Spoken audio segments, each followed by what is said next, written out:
हमारे चैनल में आपका बहुत बहुत स्वागत है। सभी को मेरा नमस्कार, राधे राधे। दिवाली की ढेर सारी शुभकामनाएं। देखिए, आज हम जानेंगे कि गोवर्धन कब है और गोवर्धन में लड्डू गोपाल की सेवा कैसे करें। तो देखिए, कार्तिक माह में शुक्ल पक्ष की प्रतिपदा तिथि पर गोवर्धन पूजा का पर्व मनाया जाता है। यह पर्व दिवाली के अगले दिन आता है। गोवर्धन पूजा को अन्नकूट के नाम से भी जाना जाता है। इस दिन गोवर्धन पर्वत भगवान श्री कृष्ण गौमाता की पूजा की जाती है। इस दिन लोग घर की आंगन में या घर के बाहर गाय के गोवर्धन बनाते हैं और पूजा करते हैं। साथ ही इस दिन भगवान श्री कृष्ण के विभिन्न प्रकार के व्यंजनों का भोग भी लगाया जाता है। तो देखिए, इस बार गोवर्धन जैसे 12 की दिवाली है तो गोवर्धन 13 को होता है, अगले दिन होता है, लेकिन इस बार 13 तारीख को नहीं है। इस बार गोवर्धन 14 तारीख को है। तो आप गोवर्धन 14 तारीख को देखिए, मुहूर्त जान लेते हैं।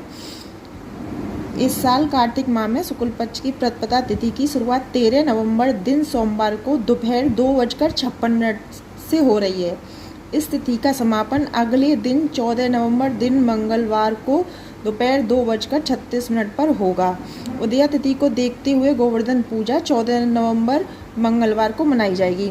तो आपको जो गोवर्धन पूजा करनी है, आज तो दिवाली है, कल गोवर्धन पूजा नहीं है। गोवर्धन की पूजा है 14 नवंबर को। तो आप 14 नवंबर को गोवर्धन की पूजा करें। आइए अब ये जान लेते हैं कि गोवर्धन पूजा में लड्डू गोपाल की सेवा कैसे करें।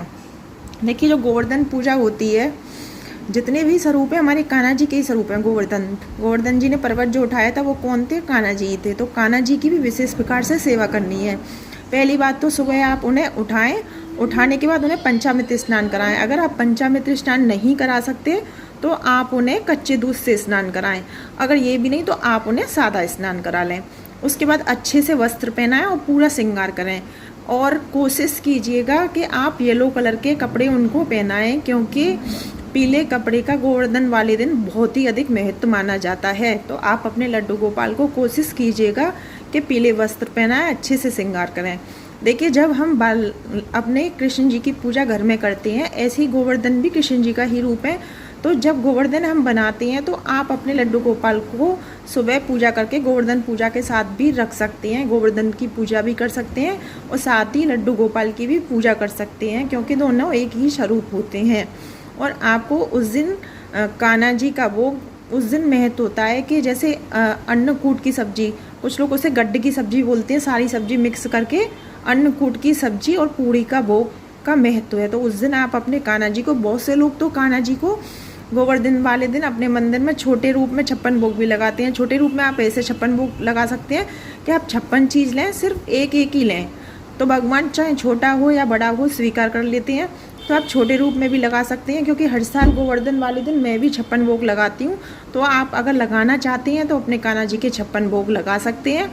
अगर आपके पास नहीं है तो आप अन्नकूट की सब्जी, पूड़ी और जो आप पे हो पाए उस तरीके, क्योंकि भाव के भूखे होते हैं भगवान, तो आप उस तरीके से भोग लगा सकते हैं। लेकिन लगाना सिर्फ अन्नकूट और पूड़ी का ही भोग है, क्योंकि उस दिन इसी का महत्व होता है। और येलो कलर के लड्डू गोपाल को कपड़े पहनाने हैं। शाम को जब गोवर्धन पूजा हो तो हम अपने ठाकुर जी को भी गोवर्धन जी के पास रख सकते हैं। तो इस बार 2023 में गोवर्धन है 14 नवंबर को। तो दोनों बातें मैंने आपकी क्लियर कर दी हैं कि लड्डू गोपाल की सेवा कैसे करनी है और गोवर्धन पूजा कब करनी है। तो आपको हमारी जानकारी कैसी लगी ये कमेंट बॉक्स में ज़रूर बताएं, और वीडियो पसंद आई तो चैनल को सब्सक्राइब करें, वीडियो को लाइक शेयर अवश्य करें। सभी को दिवाली की हार्दिक शुभकामनाएं।